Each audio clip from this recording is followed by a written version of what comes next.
जय हिंद, वंदे मातरम। दोस्तों, आज की इस वीडियो में हम बात करेंगे प्राचीन भारत का इतिहास। देखिए, प्राचीन भारत के इतिहास में आपको शुरू से एक एक चीज़ें बताई जाएगी।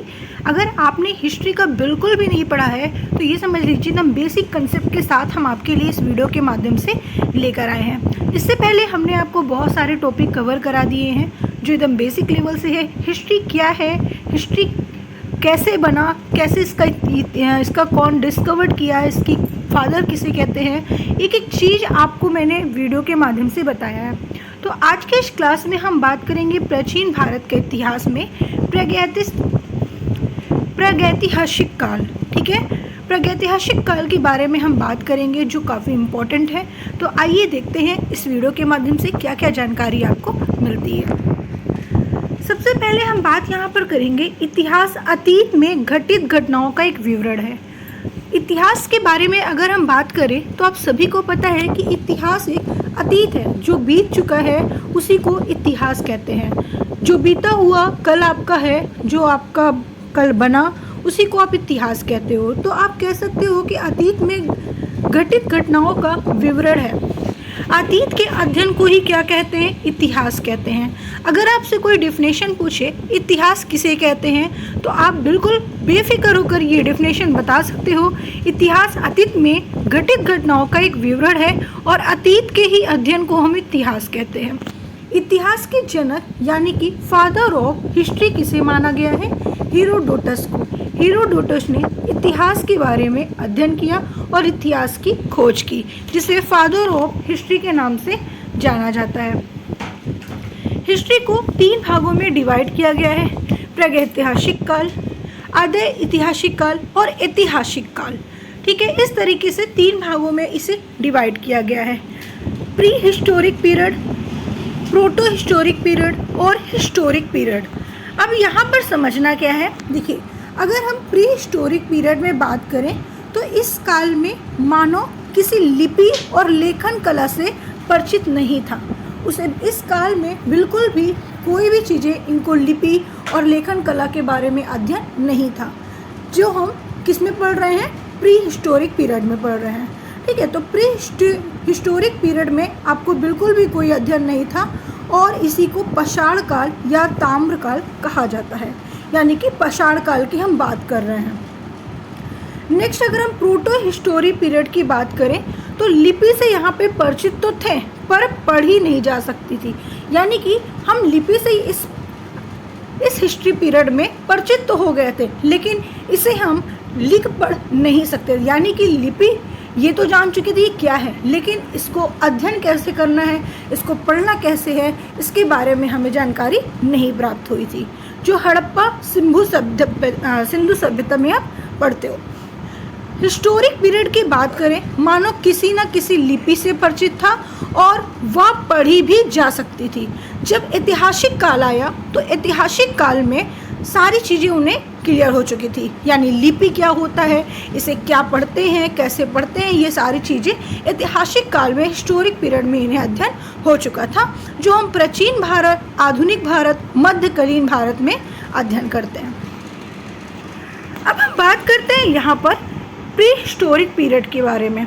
देखिए, प्री हिस्टोरिक पीरियड को 3 भागों में डिवाइड किया गया था, पूरा पाषाण काल, मध्य पाषाण काल और नव पाषाण काल। तो इसमें हम एक एक चीज़ जानेंगे कि पूरा पाषाण काल में क्या है, मध्य पाषाण काल में क्या है और नव पाषाण काल में क्या है। देखिए, सबसे पहले हम यहाँ पर फर्स्ट नंबर पे बात करेंगे प्री हिस्टोरिक पीरियड के बारे में। जब हम प्री हिस्टोरिक पीरियड के बारे में बात करें, जिस काल में मानव किसी लिपि से परिचित नहीं था और कालखंड की जानकारी हमें केवल अवशेषों से मिलती थी। अध्ययन की दृष्टि से प्रागैतिहासिक काल को 2 खंडों में डिवाइड किया गया था, पाषाण काल में और ताम्रकाल में। अब हम बात करते हैं यहाँ पर पाषाण काल की। पाषाण काल भारत में सर्वप्रथम 1863 में रॉबर्ट ब्रूस फुट ने पाषाणकालीन सभ्यता की खोज की थी। ये वेरी इंपॉर्टेंट पॉइंट है, इसे नोट कर लीजिएगा कि पाषाणकालीन सभ्यता की खोज किसने की थी, रॉबर्ट ब्रूस फुट ने की थी। उसके अलावा भारतीय पुरातत्व के पिता किसे कहा जाता है, सर अलेक्जेंडर का निगम को। ठीक है, आपको याद रखना है सर अलेक्जेंडर का निगम को हम क्या कहते हैं? भारतीय पुरातत्व का पिता के कहते हैं। अध्ययन की दृष्टि से पाषाण काल को आगे 3 भागों में डिवाइड किया गया था, जो मैं आपको पहले भी बता चुकी हूँ। पूरा पाषाण काल, नव पाषाण काल और मध्य पाषाण काल। अब एक एक पाषाण काल के बारे में हम आपको बताएंगे। सबसे पहले बात आती है यहाँ पर पूरा पाषाण काल की। पूरा पाषाण काल की अगर हम बात करें यहाँ पर, तो ये इतिहास का सबसे प्रारंभिक समय था। इस काल की जो अवधि थी वो 20 लाख ईस्वी पूर्व से लेकर 12,000 ईस्वी पूर्व मानी जाती है, और इस समय के मानव को हम आदि मानव कहते हैं। पूरा पाषाण काल में ही मानव को आदि मानव कहा गया था। इस काल में मानव का जीवन अस्थिर था। शिकार करके वो भोजन का संग्रह करते थे, भोजन को प्राप्त करते थे। इनका काम मतलब भोजन को ग्रहण करने के लिए इन्हें शिकार करना पड़ता था। इस समय का मानव खाना बंदोबस्त था, यानी कि यहाँ पर कहने का तात्पर्य ये है कि इस समय मानव में खाना बंदोबस्त था। ठीक है, इस समय मानव की सबसे बड़ी उपलब्धि थी आग की खोज करना। अब आप जरा सोचिए, बहुत सारे साइंटिस्ट हर चीज़ की खोज करते हैं, लेकिन अपने आप में एक बहुत बड़ी बात है कि मानव ने बिना कोई साइंटिफिक के आग की खोज की थी। आग की खोज किस प्रकार की थी, इस पर मैं आपको एक वीडियो जरूर बनाऊंगी। तो आग की खोज आदि मानव के द्वारा हुआ था। इस समय मानव पत्थर से बड़े बड़े औजार का इस्तेमाल करके शिकार करने के लिए किया करते थे, और इसी काल में मनुष्य ने सर्वप्रथम चित्रकारी करना और प्रारंभ किया था। भीमबेटका की गुफाओं में इस काल के चित्र को देखने को आपको मिलेंगे। अब यहाँ पर पूरा पाषाण काल में 3 चीज़ें आपने अध्ययन की। पहली चीज़ें, पूरा पाषाण काल में आग की खोज हुई। पूरा पाषाण काल में पत्थर पे पेंटिंग करने का मतलब चित्रकला करना। ठीक है, चित्रकला करना उन्होंने सीखा, यानी कि चित्रकला किया, और आपको इसमें बहुत सारी जगह पे मिलेगा, जैसा कि यहाँ पे बताया गया कि भीमबेटका की गुफाओं में इस कला को देखने को आपको मिलेगा। मध्य पाषाण काल। मध्य पाषाण काल की अगर हम बात करें तो यह काल पूरा पाषाण काल और नव पाषाण काल के बीच का एक संक्रमण काल था। इसकी काल अवधि 1200 से शुरू हुई थी, जो 10,000 पूर्व मानी जाती है। इस काल के मानव ने पशुपालन करना आरंभ किया था, यानी कि पालतू जानवर को पालना शुरू किया था। किस काल में? मध्यकाल में। मध्यकाल में इन्होंने पशुपालन करना आरंभ कर दिया था। इस समय के मानव ने छोटे और नुकीले हथियारों का प्रयोग भी करना शुरू कर दिया था, और छोटे हथियारों को ये माइक्रोलिथ कहा जाता है। बहुत सारे ऐसे हथियार थे जिन्हें ये बनाए और उसका इस्तेमाल करना शुरू कर दिया, जैसे कि नुकीली चीज़ों को बनाया, जिससे पेड़ को काट सके या पत्थर को तोड़ सके।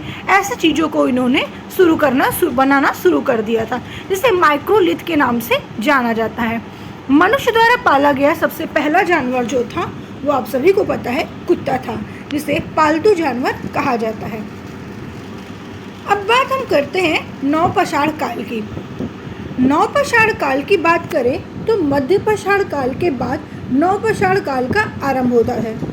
ये 10,000 ईसा पूर्व से 3,000 ईसा पूर्व माना जाता है, और इस काल में मानव ने स्थायी आवास बना लिया था, यानी कि रहने के लिए इन्होंने घर भी बना लिया था। इस समय मनुष्य ने कृषि करना प्रारंभ कर दिया था, यानी कि खेती करना प्रारंभ कर दिया था, और साथ ही विविध पशुपालन भी इन्होंने शुरू कर दिया था। उसके अलावा पहिए की खोज भी मनुष्य ने ही किया था, लेकिन कैसे मनुष्य ने? आदि मानव ने। ठीक है, तो मनुष्यों ने पहियों की खोज की थी नव पाषाण काल में। आग की खोज इन्होंने कब की थी? तो आपको बताना है पूरा पाषाण काल में। और छोटे छोटे नुकीले हथियारों की खोज कब की थी? मध्य पाषाण काल में। पशुपालन कब किया था? मध्य पाषाण काल में। जानवरों को पालना शुरू कब कब किया था? मध्य पाषाण काल में। ठीक है, इतनी चीज़ें आपको याद रखनी है। अब हम यहाँ पर बात करते हैं ताम्र पाषाण काल। ताम्र पाषाण काल की अगर हम बात करें तो इस काल आखिरी समय में ही ताम्र पाषाण युग की शुरुआत हुई थी। इस समय भारत ने तांबे की खोज की थी, इसीलिए इसे ताम्र पाषाण नाम रखा गया। यहाँ पर तांबे की खोज की गई थी इस काल में, और मनुष्य ने पत्थरों के साथ तांबे के उपकरणों का भी उपयोग करना यहाँ पर शुरू कर दिया गया था। तो ताम्र पाषाण काल में इन्होंने पत्थरों के साथ साथ उपकरण बनाने में, यानी कि जो भी उपकरण बनाया उसमें तांबों का यूज करना शुरू कर दिया था। अब कुछ हम बात करते हैं यहाँ पर महत्वपूर्ण तथ्य के बारे में। आइए देखते हैं। हम आपके लिए फिर लास्ट में ऑब्जेक्टिव क्वेश्चंस भी लेकर आएंगे जब आपको पूरा क्लियर पढ़ा दिया जाएगा। अब महत्वपूर्ण तथ्य के बारे में अगर हम बात करें तो कैसे क्वेश्चंस आपसे पूछे जा सकते हैं। जितना आपने पढ़ा है आपको आंसर देना है। सबसे पहले मनुष्य ने कौन सा पालतू जानवर पाला था? तो आपको बताना है कुत्ता को। सबसे पहले मनुष्य ने कौन सी धातु की खोज की थी? तांबा की खोज हुई थी। सबसे पहले मनुष्य ने जौ और गेहूं की जौ और गेहूं की खेती शुरू की थी। जौ और गेहूं की खेती यानी कि कृषि का तो काम करना शुरू कर दिया था, लेकिन जिसमें जौ और गेहूं की खेती शुरू की थी। मेहरगढ़ बलूचिस्तान मनुष्य ने पहली कृषि की थी। ठीक है, मेहरगढ़ में। नेक्स्ट है कुर्चहोम, जो कश्मीर में है। यहाँ पर मनुष्य जमीन के अंदर गड्ढा बनाकर गर्त आवास में रहते थे, और यहाँ पर मनुष्य के साथ कुत्ते को दफनाए जाने का भी प्रमाण मिला था।